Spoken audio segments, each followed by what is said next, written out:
জুলাই ঘোষণা একটা ভিন্ন জিনিস, যেটার কাজ বলা চলে ফেব্রুয়ারি মাসেই সবাই সবার মতামতগুলো দিয়ে দিয়েছেন। আজকে ফেব্রুয়ারি থেকে এই প্রায় অগাস্ট আসতে চললো, কেন এই জিনিসটা এতদিন আটকে থাকলো, এর জবাবটা প্রথমত সরকারকে দেওয়া দরকার, কারণ সরকারের হাতেই শেষ পর্যন্ত এটা দেওয়া হয়েছে। এখন ধরুন বিভিন্ন দল বিভিন্ন রকম মতামত দিয়েছে, আমরা আমাদের মতামত দিয়েছি, বিএনপি কিংবা অন্যান্য রাজনৈতিক দল জামাত ইসলামী তারা তাদের মতামত দিয়েছে। এখন ওইখানে যদি আপনি অন্যদের মতামত মানে ইনকর্পোরেট করেনও, মানে সবগুলো সংযোজন বিয়োজন করেন, তাহলে তারপরে ড্রাফটটা কি দাঁড়ালো সেটা তো আমাদেরকে দেয়া দরকার। মানে কিন্তু সেইটা ড্রাফটটা দেওয়া হচ্ছে মানে সিলেক্টিভলি।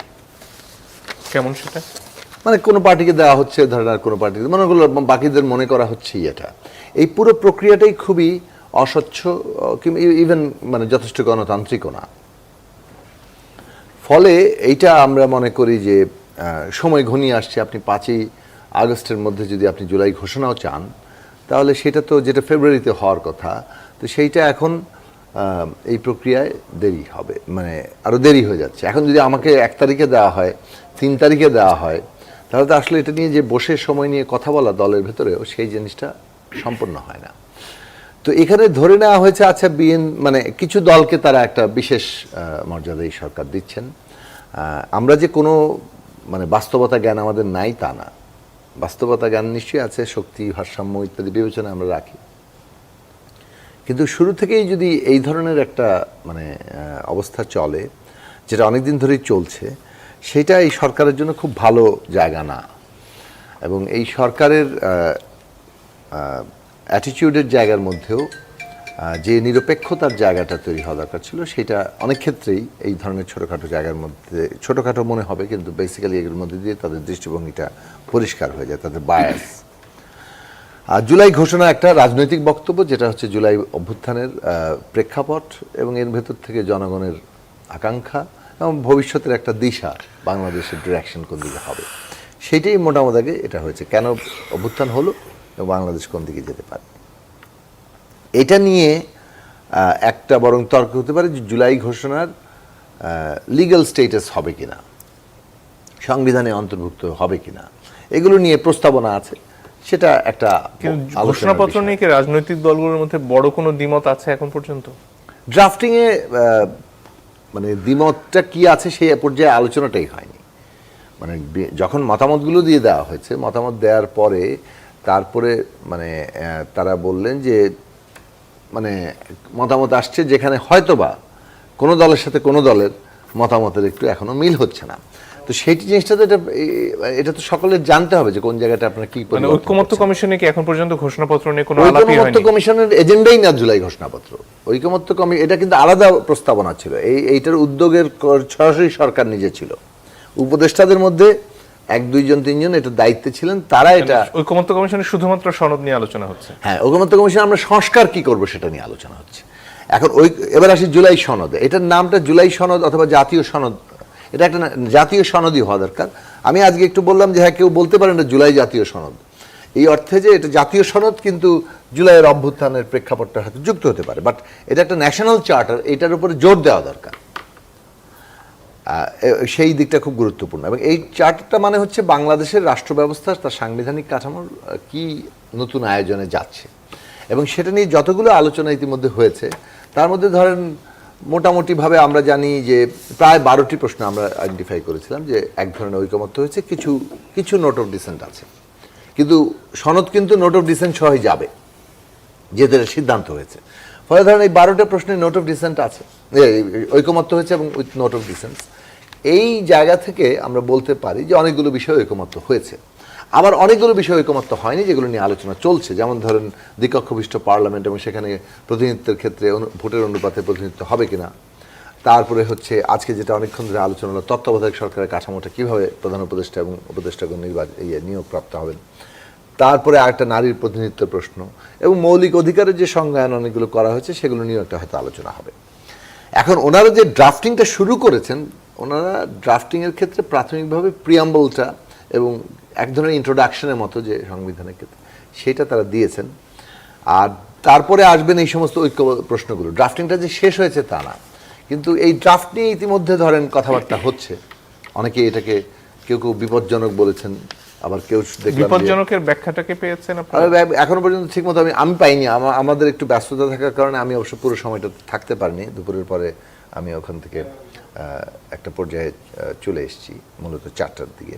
ফলে সাংবাদিকরাও জিজ্ঞেস করেছেন আমাদেরকে যে এটা বিপজ্জনক কেন বলেছেন, তো সেই ব্যাখ্যা তো আসলে যারা বলেছেন তারা দেবেন। জামাত ইসলামী আবার যারা করছে এটা, মনে করছেন যে জুলাই ঘোষণা অসম্পূর্ণ তো থাকবেই, সেখানে সংশোধন বিয়োজনের জায়গাটা হবে।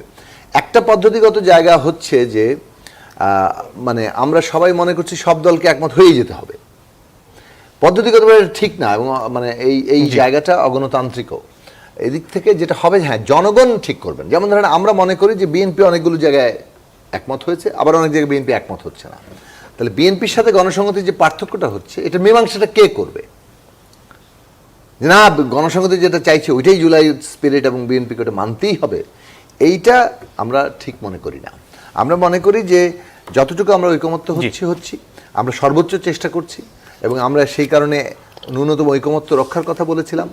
এই যে রাজনৈতিক বাদানুবাদ, এটা বরং এই ঐক্য তৈরিতে অনেক ধরনের সমস্যার সৃষ্টি করছে, যে কারণে আমরা মনে করেছি যে এই ঐক্য তৈরি করার জায়গাটা, রুলস অফ দি গেম তৈরি করার বিষয়টাকে আমাদের প্রধান প্রাধান্য দেওয়া দরকার। কিন্তু তারপরে যেসব বিষয়ে শেষ পর্যন্ত তারপরেও ঐকমত্য হবে না, সেইগুলো নিয়ে আমরা যেমন আমাদের ম্যানিফেস্টো নিয়ে জনগণের কাছে যাব, বিএনপি তার ম্যানিফেস্টো নিয়ে জনগণের কাছে যাবে, জনগণ ডিসাইড করবেন কোনটা ঠিক এবং তারা কাকে ভোট।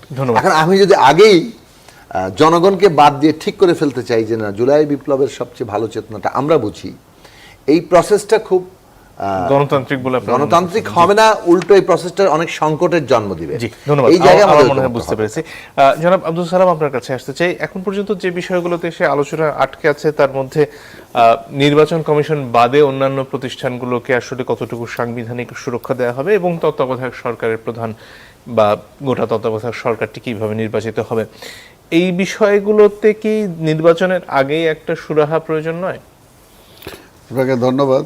আমার সাথে বিজ্ঞ দুই আলোচক, তাদেরকে ধন্যবাদ জানাই। যারা শুনছেন দেখছেন তাদেরকে ধন্যবাদ জানাই।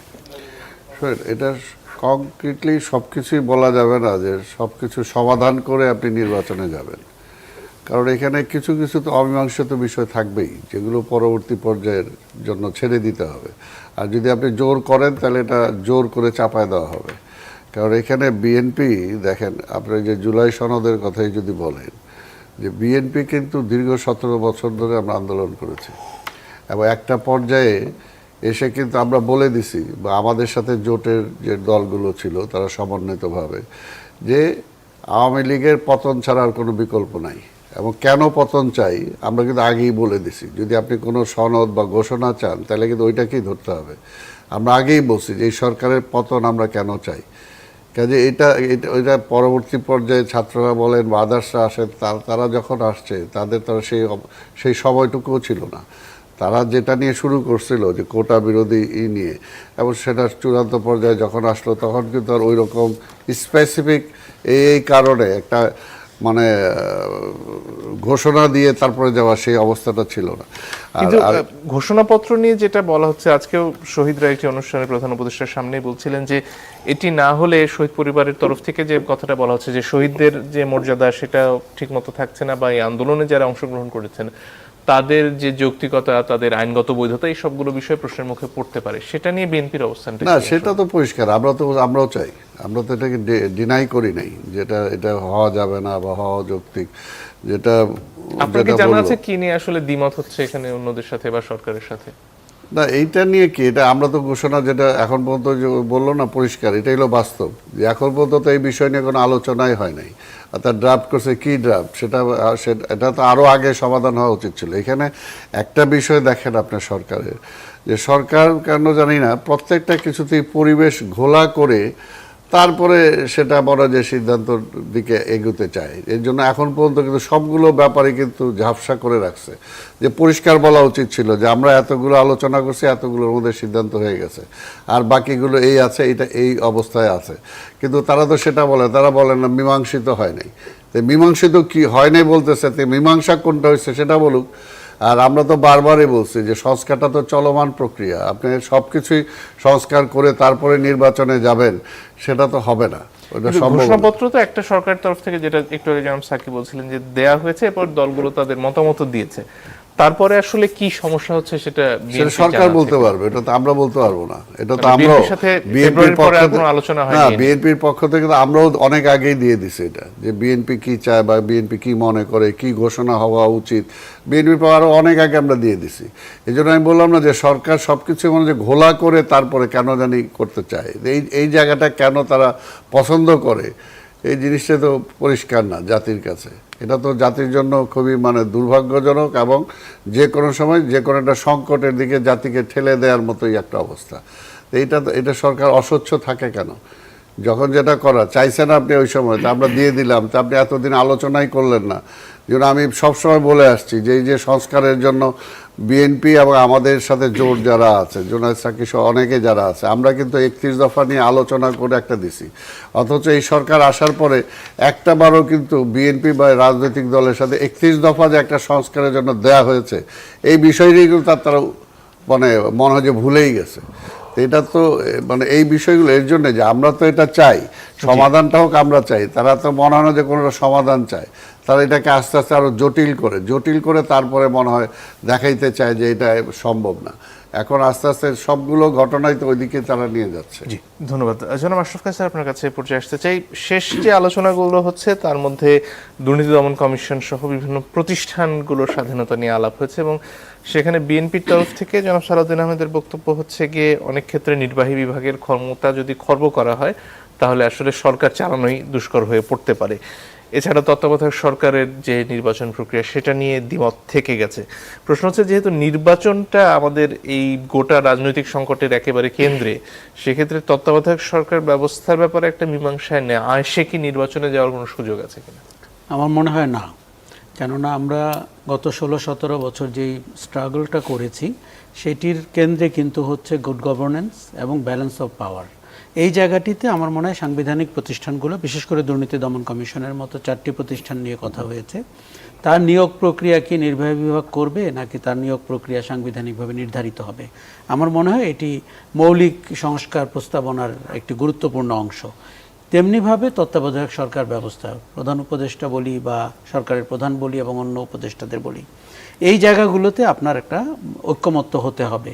নাহলে আমরা নির্বাচনের পরে যারা বিজয়ী হবেন তাদের হাতের মুঠোয় চলে যাব, তারা কি সিদ্ধান্ত দেবেন। দেখুন, আমি কিন্তু প্রথমত মনে করি, আমি ইতিবাচকভাবে দেখি এখন পর্যন্ত যে বিষয়ে ঐক্যমত্য হয়েছে, এমনকি বিভিন্ন দল যাদের এই ব্যাপারে আগে কোনো চর্চাই ছিল না, আমার মনে হয় থট প্রসেসেই ছিল না, তারা অনেক কিছু কিন্তু মেনে নিয়েছেন। বিশেষ করে বিএনপির কথা আমি বলবো। আমার মনে হয় যে এই প্রস্তাবনাগুলোকে ইতিবাচকভাবে দেখানো উচিত। একটা টেন্ডেন্সি আমি লক্ষ্য করছি, নেতিবাচকভাবে দেখানো হচ্ছে যে কোথায় কোথায় ভিন্নতা হচ্ছে। দেখুন, এরা প্রতিদ্বন্দ্বী রাজনৈতিক দল, তাদের উচিত ভিন্নতাই কিন্তু আমাদের সবচেয়ে সৌন্দর্য, কিন্তু ওটিকে হাইলাইট না করে আপনি কোথায় কোথায় ঐক্যমত্য হয়েছে। আমি প্রায় বলে থাকি যে আপনি আরও 3 মাস আগের থেকে অর্ডিন্যান্স করতে পারতেন। আপনি সরকারকে কিন্তু আমরা অ্যাক্ট করতে দেখছি না, সরকারকে একটা ইন্টেলেকচুয়াল চর্চা করতে দেখছি। এখন ঐক্যমত্য যা হয়েছে সেটিকে আপনি সাম আপ করেন, এবং 5টি বা 6টি বিষয়ে, যেটি আমরা ভালো করে জানি কোন জায়গাগুলোতে ঐক্যমত্য হয়নি। যেমন নারীদের প্রতিনিধিত্বের ব্যাপারে ঐক্যমত্য হয়নি। এখন বিএনপি থেকে যখন বলা হয় 5% কিংবা পরবর্তীতে 10%, আমি ইতিবাচকভাবে দেখি। বিএনপি কিন্তু 3 মাস আগে 2 মাস আগে এই কথায় রাজি হয়নি।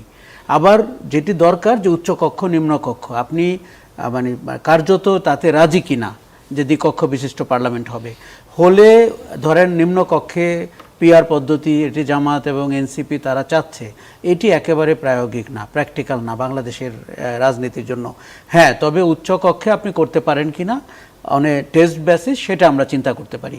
আমি এও বলি যে নির্বাচনের আগেই আপনি উচ্চকক্ষে কাদেরকে নেবেন তার একটি ধারণা জনগণকে দিতে হবে প্রত্যেকের দল থেকে। কেননা আমরা অতীতে দেখেছি যে অথর্ব দলদাসকে দলগুলো বেছে নেয়, ফলে আমরা যেই যৌক্তিক আলোচনা, বিতর্ক এবং জনগণের রিপ্রেজেন্টেশন কোনো বিষয়ে চাই, সেটি কিন্তু ঘটে না।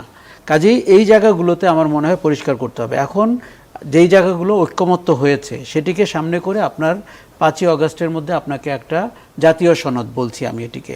দেখুন, জাতীয় সনদটা হচ্ছে বাংলাদেশ রাষ্ট্রের চেহারাটি কেমন হবে, কারণ আগামীতে যখন সরকার গঠিত হবে, নির্বাচন হবে, নির্বাচনের পরে যে আমরা সরকারটিকে পাবো, এই যে রাষ্ট্রের সংস্কারের ধারণাটি, যেখানে একজন নাগরিকের গণতান্ত্রিক অধিকার অনেকখানি প্রায়োগিকভাবে বাড়বে, এই গ্যারান্টিটা আমাদের পাওয়া দরকার।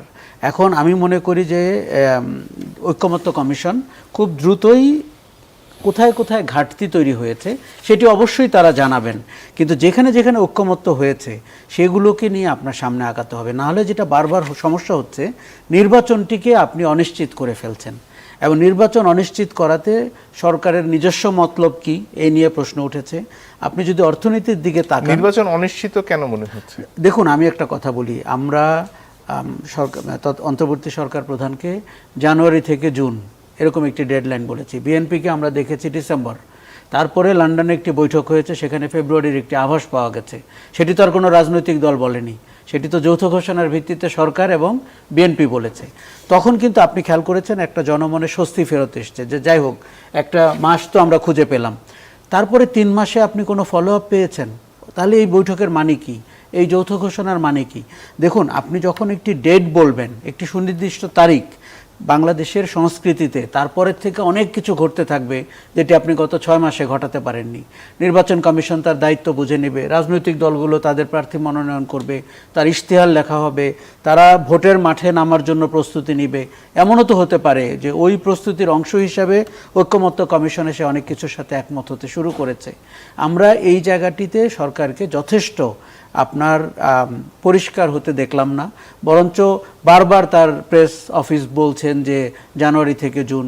সেই দিন যেই রাজনৈতিক দলের সাথে মিটিংয়ের পরে বেরোলো যে 4-5 দিন পরে উনি ডেট ঘোষণা করবেন, এটি কি কোনো প্রক্রিয়া? প্রথমত, মাইলস্টোন দুর্ঘটনার পরে যেভাবে রাজনৈতিক দলের সাথে মিটিং হলো, দেখতে অত্যন্ত দৃষ্টিকটু মনে হয়েছে। আপনি ন্যাশনাল শোককে পাশ কাটিয়ে ফ্যাসিবাদ বিরোধী ঐক্যের আহ্বান জানাচ্ছেন, মানুষ আপনার দিকে তাকিয়ে হাসবে। এই লোকগুলোই কিন্তু ফ্যাসিবাদকে হটিয়েছে। তার মধ্যে আমি একটি বড় সমালোচনা করি, এই ঐক্যমত্য কমিশনে কিন্তু রাজনৈতিক দল ছাড়া আর কারো প্রতিনিধিত্ব নাই। খেয়াল করে দেখুন, এই যে সামাজিক সংগঠন, এই যে আমরা নারীদের কথা বলছি, শ্রমিকদের কথা বলছি, তাদের সাথে ঐক্যমত্য কমিশন কোথায় কথা বলছে? কাজেই এই লিমিটেশনকে মাথায় রেখে বলছি যে রাজনৈতিক দলগুলো সবসময় কি আমাদেরকে প্রতিনিধিত্ব করে? অতীতে আমরা দেখেছি করে না।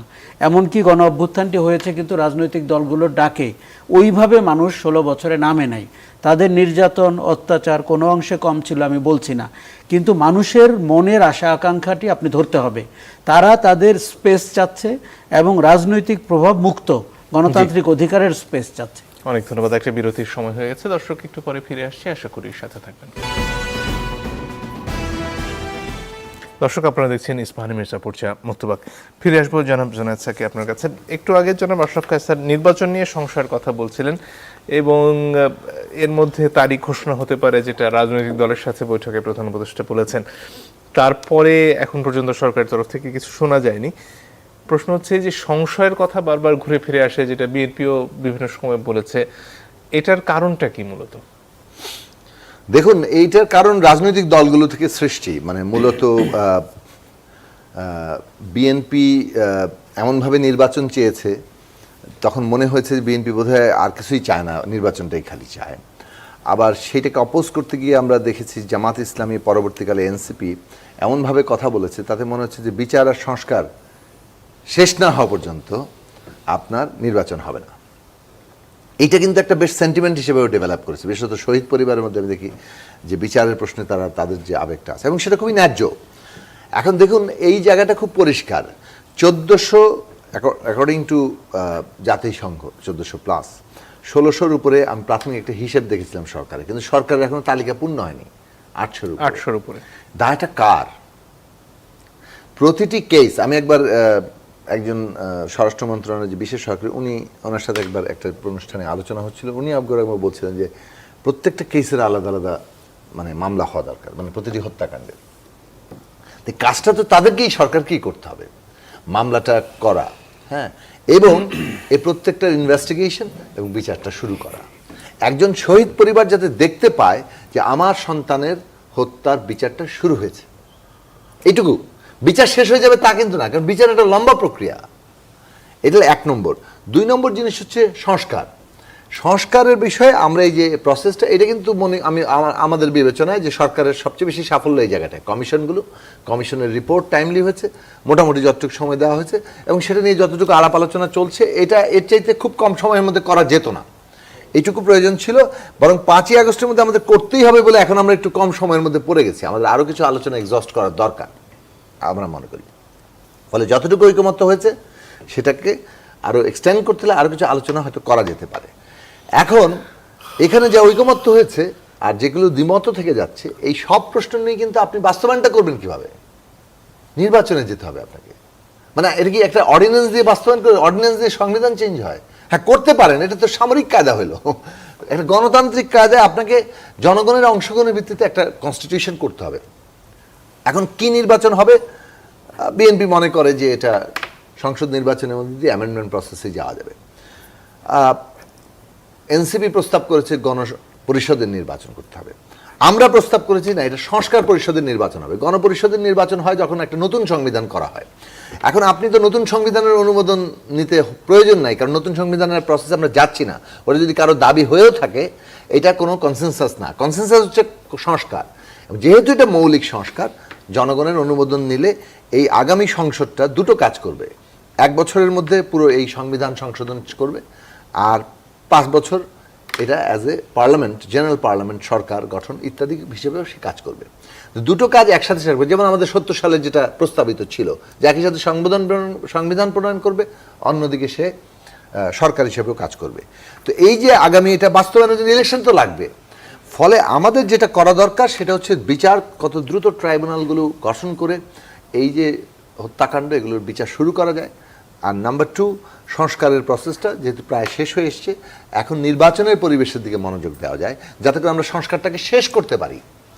নির্বাচনের সাথে এই কনফিউশন পলিটিক্যাল পার্টি যদি রাখে, তাহলে কিন্তু বিপজ্জনক প্রবণতা তৈরি হবে। রাজনৈতিক বিরোধ যদি আমাদের সৃষ্টি হয়ে যায়, মানে এমন একটা জায়গায় যে, এবং সেটাকে যদি আমরা কাজে লাগাচ্ছি যে একদল দ্রুত ক্ষমতায় চলে যাচ্ছে আর আমরা জুলাই অভ্যুত্থান বাস্তবায়ন করতে চাচ্ছি, তাহলে পদ্ধতি কিভাবে সেটা নিয়ে মানুষের মধ্যে বিশাল কনফিউশন তৈরি হবে, এবং জনগণের এই বিভক্তি, এতে কিন্তু পতিত ফ্যাসিস্টদেরই সুবিধা নেওয়ার সুযোগ সৃষ্টি হবে। আবারও বলি, বিচার, সংস্কার, নির্বাচন, এটা একটা রোডম্যাপে চলা দরকার, এবং এর মধ্যে দিয়ে আমাদের গণতান্ত্রিক উত্তরণটা এগোবে। এবং এই তিনটাই এখন বাংলাদেশের প্রধান জাতীয় স্বার্থ। এইটা যদি আমরা ঠিকমতো উপলব্ধি করতে না পারি, আমাদের দেশের অভ্যন্তরীণ এবং বহিস্থ সম্পর্ক, যেহেতু বাংলাদেশে পতিত ফ্যাসিস্টদের সাথে তার বিদেশি মুরব্বীরা ঘনিষ্ঠভাবে যুক্ত হয়ে এখানকার পুরো অভ্যুত্থানকে নানাভাবেই সাবোটাজ করার চেষ্টা করছেন। ফলে এটা মনে রাখতে হবে যে এইটা মোকাবেলা করে করেই আমাদের এই রাজনৈতিক উত্তরণটা দরকার, এবং সেখানে বিচার, সংস্কার, নির্বাচন তিনটাই খুবই গুরুত্বপূর্ণ। কোনোটার সাথে কোনোটার বিরোধ বাদিয়ে দিয়ে আমাদের ক্ষতি ছাড়া আমরা আর কিছু। এখানে একটা প্রশ্ন ঘুরে ফিরে আসছে যে পুলিশ বাহিনীর সংস্কার না করে আসলে নির্বাচন আয়োজনটা করতে পারবে কিনা সরকার? এইখানে এই প্রশ্নটা ব্যক্তিগতভাবে বলতে পারেন, গণসংহতির পক্ষ থেকে আমরা উত্থাপন করেছি। আমরা আরো অনেকগুলো কমিশনে তো পুলিশ সংস্কারের আলোচনা, হ্যাঁ, আমরা অনেকগুলো দল এই বিষয়ে একমত হয়েছি। তারপরে আমরা কথাটা তুলেছিলাম, সেটা হচ্ছে পুলিশ এবং অ্যাডমিনিস্ট্রেশন দুটো সংস্কারই না হলে এই যে আগামী নির্বাচন, সেই নির্বাচনে কিন্তু এই তাদেরই ভূমিকা বেশি। যদিও সেনাবাহিনী থাকবেন, কিন্তু সেনাবাহিনীর লোকবল এবং তারা তো নির্বাচন আয়োজনের সাথে জড়িত না, সেইভাবে জড়িত না, সেইখানে প্রশাসন জড়িত এবং পুলিশ জড়িত। তাদের মধ্যে যে ভূমিকা, বাংলাদেশের প্রশাসন সংস্কার তো খুব জরুরি একটা কাজ। এই ব্রিটিশ আমলের আমলাতন্ত্র দিয়ে মানে আসলে, এবং এইগুলো নিয়ে মতবিরোধ আছে দলগুলোর মধ্যে। এই ব্যাপারে তো মোটামুটি একমত সবাই যে এই ক্ষেত্রে সংস্কার প্রয়োজন। এই ক্ষেত্রগুলোতে গভর্নমেন্ট পলিটিক্যাল পার্টিগুলোকে এঙ্গেজ করতে পারতো আগেই, অথবা 5ই আগস্টের পরেও তারা করতে পারে, এবং এইটা বিশেষভাবে এই দুটো বিষয় নিয়ে আলোচনা করে দ্রুত সংস্কারের পদক্ষেপে সরকার যেতে পারে। এটা কিন্তু সংবিধান সংস্কার লাগে না। পুলিশ এবং অ্যাডমিনিস্ট্রেশন সংস্কার করার জন্য কনস্টিটিউশন বদলানোর এই মুহূর্তে প্রয়োজন পড়ছে না। তার ফলে এগুলো গভর্নমেন্ট অর্ডিন্যান্স আকারে করতে পারে, পরবর্তী নির্বাচিত সরকার এগুলো সব র্যাটিফাই করতে পারে। কিন্তু এই মুহূর্তে সরকারের হাতে যে স্কোপটা আছে, তারা এটা করবে ফলে একটা সুষ্ঠু নির্বাচনের জন্য। কারণ আসলে এই গভর্নমেন্ট যদি একটা সুষ্ঠু, অবাধ এবং নিরপেক্ষ নির্বাচন করতে না পারে, গ্রহণযোগ্য নির্বাচন করতে না পারে, সেইটা কিন্তু বড় বিপদ, রাজনৈতিক সংকটকে সমাধানের দিকে নেবে না। ফলে আমরা ওইটা মনে করি, এবং সব পলিটিক্যাল পার্টি সেখানে সিরিয়াসলি কনসেনসাসে আসা দরকার যে এই নির্বাচন ফলাফল যাই হোক জনগণ ঠিক করবে, কিন্তু আমাদের সুষ্ঠু নির্বাচন দরকার দেশের স্বার্থে। জি, ধন্যবাদ জনাব আশরাফ কায়সার। এই যে প্রশাসন সামরিক এবং বেসামরিক মিলিয়ে এবং তার সাথে পুলিশ বাহিনীর যে সংস্কার, সেটা নিয়ে আলাপ হলো, পুলিশের সংস্কার নিয়ে কমিশন হলো, কিন্তু প্রশাসন সংস্কার, পুলিশ সংস্কার এগুলো নিয়ে ঐকমত্য কমিশনের সেভাবে আলোচনা হচ্ছে না, কিন্তু নির্বাচনের আগে এগুলো সংস্কার না করে একটা সুষ্ঠু গ্রহণযোগ্য নির্বাচন করা সম্ভব কিনা সে নিয়ে অনেকের মধ্যে সংশয় আছে। এই ক্ষেত্রে আসলে কাজটা না এগোনোর কারণটা কি, এবং এই সময়ের মধ্যে যেটা ঘোষিত সময় নির্বাচনের, তার আগে কি করণীয় আছে? দেখুন, আমাদের সমস্ত দৃষ্টি সংবিধান সংস্কারের দিকে চলে গেছে এবং আমরা ঐকমত্য কমিশনকে দেখছি ওই বিষয়গুলোকে নিয়ে গত 6 মাস ধরে কাজ করতে। কিন্তু পুলিশের সংস্কার এবং আপনার অ্যাডমিন প্রশাসনের, বেসামরিক প্রশাসনের সংস্কার সো ভাইটাল যে ওইটা ছাড়া আপনি এক পা আগাতে পারেন না। এবং গত 1 বছরে আমাদের এই দুটির সংস্কার না হওয়ার কারণে যে ক্ষতি হয়েছে সেইটা এই সরকারকে অনেকখানি পিছিয়ে দিয়েছে, আমাদের দেশকেও পিছিয়ে দিয়েছে। এখন পুলিশ নির্বাচনে একটি বড় ভূমিকা পালন করে। বেসামরিক প্রশাসন আপনি জানেন গত 3টি পচা নির্বাচনের ঘনিষ্ঠ অংশীদার ছিল এবং পুলিশও তাই। কাজেই আপনি নির্বাচনটি করার আগে দেখুন, আমাদের একটা অভ্যাস করতে হবে সমান্তরালভাবে এগোনোর, যে আমরা সংবিধান সংস্কার নিয়ে কথা বলছি, পুলিশের সংস্কার, প্রশাসনের সংস্কার কিন্তু আপনি অর্ডিন্যান্স জারি করে ফেলতে পারেন।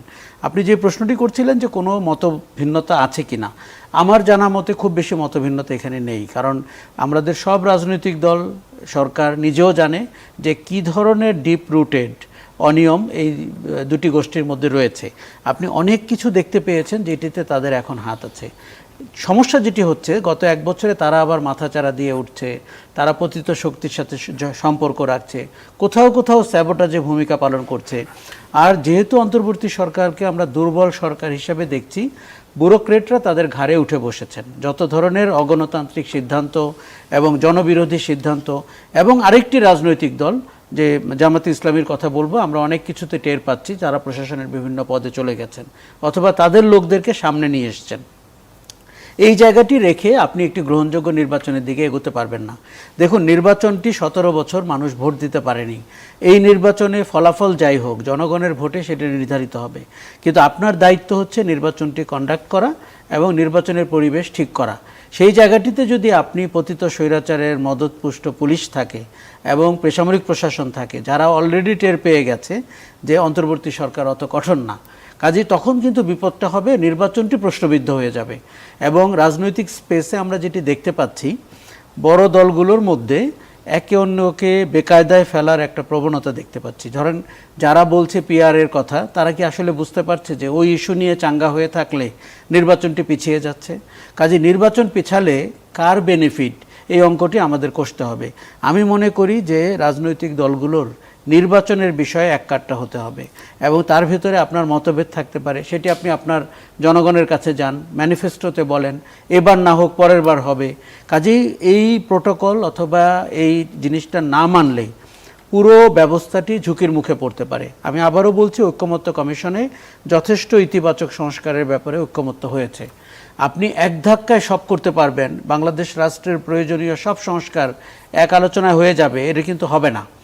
আমার মনে হয় এখন নির্বাচনের সুস্পষ্ট ডেট দেওয়া উচিত, যাতে করে সমস্ত স্টেক হোল্ডাররা প্রস্তুতি নিতে পারে।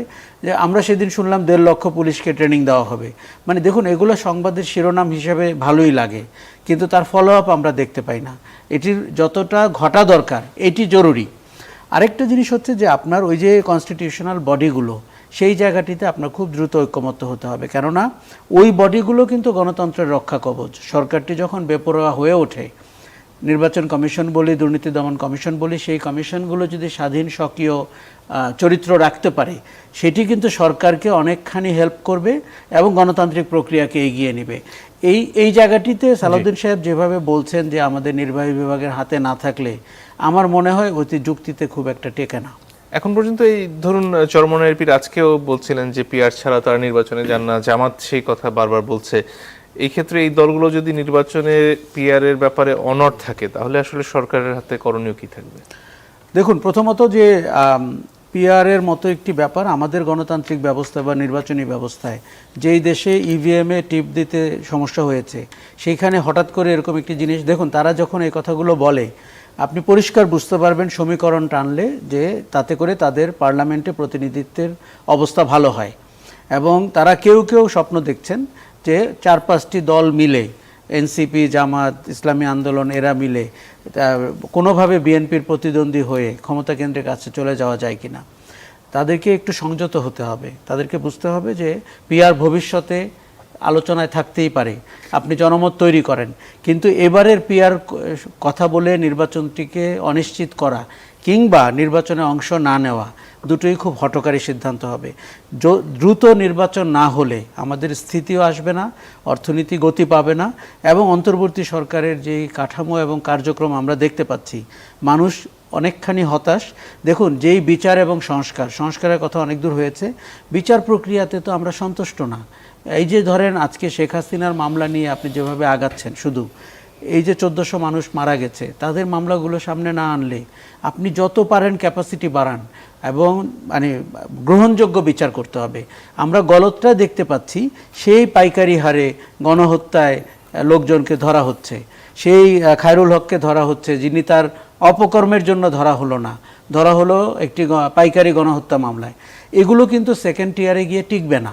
তখন কি হবে যে এই লোকগুলো গরুর মালা নিয়ে কোনো এক সময় বেরিয়ে আসার চেষ্টা করবেন, তখন মানুষ আরও হতাশ হবে।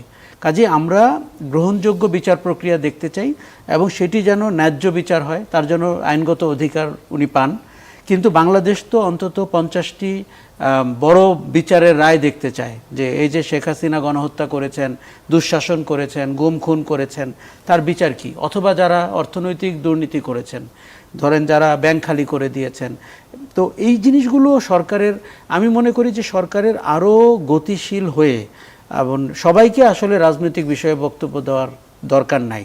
সরকারের মধ্যে একটা ঝোঁক দেখতে পাচ্ছি, তারা ব্রেকিং নিউজের জন্য অপেক্ষা করেন, তারা কেউ কেউ টিভির সামনে কথা বলতে বেশি পছন্দ করেন, স্ক্রলে আসতে চান, কিন্তু মানুষের প্রত্যাশার কাছে তার পৌঁছতে হবে। এটি দেখুন, রাজনৈতিক দল বিএনপি বা অন্যরা কিন্তু এই কাজের জন্য না, সরকারটিকে এই কাজ করতে হবে, এবং গত 1 বছরে সরকারটিকে আমরা যথেষ্ট যোগ্য এবং দক্ষ দেখতে পাইনি। ধন্যবাদ। জনাব আব্দুল সালাম, আপনার কাছে আসতে চাই, এই যে জামাত এবং চরমনাইয়ের পীর আজকে যে কথা বলছিলেন, তারা যদি তাদের অবস্থানে অনড় থাকেন, তাহলে সরকার যে ঐক্যমত্যের ভিত্তিতে দেশ চালাতে চাচ্ছে এবং নির্বাচনের ব্যাপারে এগোতে চাচ্ছে, সেই প্রক্রিয়া স্বাভাবিকভাবেই বাধাগ্রস্ত হয়। সেক্ষেত্রে বিএনপি আসলে এখানে এই ঐক্যমত্য তৈরি করার ব্যাপারে কি কোনো ভূমিকা রাখতে পারে? বিএনপি আর কি করতে পারে এখানে? কতটা হলো যে তারা যে বলতেছে এটা কতটুকু ন্যায্য, এটা তো আপনাকে বিচার করতে হবে। আর এটাকে কি তারা যেটা বলে যে জনগণের উপর দিয়ে চাপায় দেয়, জনগণকে এটা চায়? জনগণ কি, তারা যে দলগুলো কথা বলতেছে, অতীতে জনগণ কত পার্সেন্ট জনগণকে তারা রিপ্রেজেন্ট করে? পার্লামেন্টে কয়টা সিট তারা পাইছে? কাজে এটা তো এটা কোনো বিষয় না, বরঞ্চ এখন সরকারকে চিন্তা করতে হবে। যেটা আমি বলতে চাই যে সরকার অনেক কঠিন কাজ করতে পারতো এই 1 বছরে, কিন্তু মনে হয় যে সরকারও তার জনপ্রিয়তার আশেষ ভয় পায়। তার জনপ্রিয়তার চিন্তা করা দরকারটা কি? সে কি নির্বাচন করবে যে তাকে জনপ্রিয় থাকতে হবে? অনেক জনপ্রিয় তার নষ্ট হইতে পারে, এরকম অনেক কঠিন কাজ তার করা উচিত ছিল, স্টেপ নেওয়া উচিত ছিল, এবং এখনও নেওয়া উচিত। যদি আজকে ওই চরমনাই বা অমুক কী বললো এটাকে চিন্তা করে যদি সে ডিসিশন নিতে ভয় পায়, তাহলে তো দেশটাকে অন্ধকারের দিকে ঠেলে দিবে।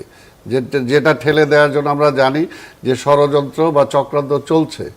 এবং আজকে এই যে পিআরের নামে একটা ঝুলন্ত পার্লামেন্ট তারা করতে চায়, অর্থাৎ একটা শক্তিশালী পার্লামেন্ট যাতে না হয়, যে পার্লামেন্ট আজকে আমার পুশিনকে থামাইতে পারবে, যে পার্লামেন্ট আজকে শক্তির সাথে আমার পানির সমস্যা নিয়ে কথা বলতে পারবে, যেটা আজকে রোহিঙ্গা নিয়ে কথা বলতে পারবে, সেই তখন পার্লামেন্ট দরকার। কিন্তু আজকে ঝুলন্ত পার্লামেন্ট তারা চাচ্ছে, এবং ঝুলন্ত পার্লামেন্ট শুধুমাত্র তাদের স্বার্থে, অর্থাৎ তারা নির্বাচনে সিট পাবে না, কিন্তু তাদেরকে পার্লামেন্টে যেতে হবে। এটা কোনো যুক্তি হলো নাকি? এটা তো কোনো যুক্তি না। কাজে এগুলো ষড়যন্ত্রের কথা যে বললেন, সেটার কি কোনো আলামত দেখেন আপনি যে এই কারণে? এইটাই তো ষড়যন্ত্র, এইটাই তো ষড়যন্ত্র। অর্থাৎ যে কোনোভাবে হোক বিএনপিকে ঠেকাইতে হবে, আর বিএনপিকে ঠেকানোর জন্য একবার এক একটা ফর্মুলা বাইর করতে হবে, এছাড়া তার কিছু না। আরে ভাই, জনগণ বিএনপি যে ক্ষমতায় যাবে এটা তারাই বলতেছে, আবার তারা এটা যে হাসিনার মতো একই কায়দায়, যে কারণে হাসিনা ভোট দেয় নাই, ভোট দিলেই হাসিনা জিততে পারবে না, বিএনপি চলে আসবে, তো এখনও সে একই প্রক্রিয়া। তো এটা তো দেশ বিরোধী। আপনি তো যে কোনো অবস্থাতে এই সরকারটাকে বসানো হয়েছে যে 17টা বছর এই দেশের মানুষ ভোট দিতে পারে না, তার ভোটের অধিকার ছিনতাই হয়ে গেছিল। সেই ভোটের অধিকার, দেশের মালিকানা ফেরত চায় জনগণ। আজকে সেই মালিকানা ফেরত দেওয়ার জন্য আপনি দুই একটা দল বললো আর সেটার জন্য আপনি ওইটাকে কাউন্ট করে আপনি চিন্তা করবেন, তাহলে তো হবে না। আর এগুলো করে সবচেয়ে বড় যে সময় ক্ষেপণ যত হচ্ছে, 24-এর স্পিডটা তত বেশি নষ্ট হচ্ছে। আপনাকে দেখতে হবে যে এই ছাত্ররা, এই কোমলমতির ছাত্ররা দেখা গেছে একসময় ঢাকার শহরে ট্রাফিক নিয়ন্ত্রণ করছে। আর্মির গাড়ি বলেন আর পুলিশের বড় বলেন, সেটা কোনোটাই কিন্তু তাদের ইসের বাইরে যায় নাই। কাজেই জনগণ যে স্পিডটা ছিল এই অভ্যুত্থানের, সেই স্পিডটাকে ভোতা করার জন্য আজকে সময়টা বেশি নেওয়া হচ্ছে। আমরা তো অতীতে 91 নির্বাচনটা কিভাবে এত নিরপেক্ষ হলো এবং অল্প সময় হলো, সেটাও তো তাদেরকে চিন্তা করা উচিত ছিল। আপনাকে চিন্তা করতে হবে, যেটা সব কিছুই শুধু পুলিশ আর্মি দিয়ে সব কিছু হয় না। জনগণের স্পিডটা, জনগণ আজকে কি চায় সেটাও তো আপনাকে বুঝতে হবে। আস্তে আস্তে আপনি এগুলো করে ফ্যাসিবাদকে আবার আসার সুযোগ করে দিচ্ছেন, তাকে দাঁড়ানোর সুযোগ করে দিচ্ছেন। এবং এই যদি তাদের ওই পিআর পদ্ধতিতে যদি নির্বাচন হয়, আজকে আওয়ামী লীগ শুধু বন্ধ হয়েছে, অন্যান্য তার জোটের রাজনৈতিক দলগুলো তো আছে। যদি আজকে মশাল বা অন্য যে কোনো একটা মই মার্কা প্রতীক নিয়ে যদি আওয়ামী লীগের লোকজন দাঁড়ায় যায় আর সীমান্তের ওপার থেকে যদি হাসিনা বলে এটাই আমার প্রতীক, অর্থাৎ তাদেরকে সিট দেওয়ার জন্য, তাদেরকে নির্বাচনে পার্লামেন্টে আনার জন্যই কি আজকের এই প্রসেস? আজকে মুখে বলতেছি আমি জোরে ঠেকাবো, যেমনি কিভাবে ঠেকাবেন আপনি? কিভাবে ঠেকাবেন না? তার সুযোগটা করে দিচ্ছেন। নির্বাচনী সমীকরণে আওয়ামী লীগের ভোটের হিসেবটা আসলে কি দাঁড়াবে বলে মনে হয়? ভোটেরটা যেটাই আমার কথা হলো, আপনি তাকে সুযোগটা করে দিবেন কেন? অর্থাৎ আপনি পার্লামেন্টে যেতে পারেন না, আপনার সংশয় আছে এখনো। আর এটা হইতে পারে, মনে করেন যে আপনি বলতেছেন যে এক ব্যক্তিরে দুইবারের বেশি থাকতে দেওয়া যাবে না, পার্টি লিডারশিপকে স্বৈরাচার হতে দেওয়া যাবে না। অথচ এই পদ্ধতিতে আপনি পার্টি লিডারশিপকে স্বৈরাচার বানাচ্ছেন। পিপুলের হাতে কিছু থাকছে না। পিপুল নির্বাচিত করে পার্লামেন্টে কাউকে পাঠাইতে পারো না। পার্টি লিডারশিপ যেটা ঠিক করবে সে পার্লামেন্টে যাবে। মনে করেন আমি আজকে নির্বাচন করব, আমার সিরিয়াল পার্টি দিয়ে রাখলো 151, আর 151-এর মধ্যে আমার নাম, 150-তে আমার নাম নাই, আমি জিতার পরে ওই পার্লামেন্টে যেতে পারবো না। হাউ কাম?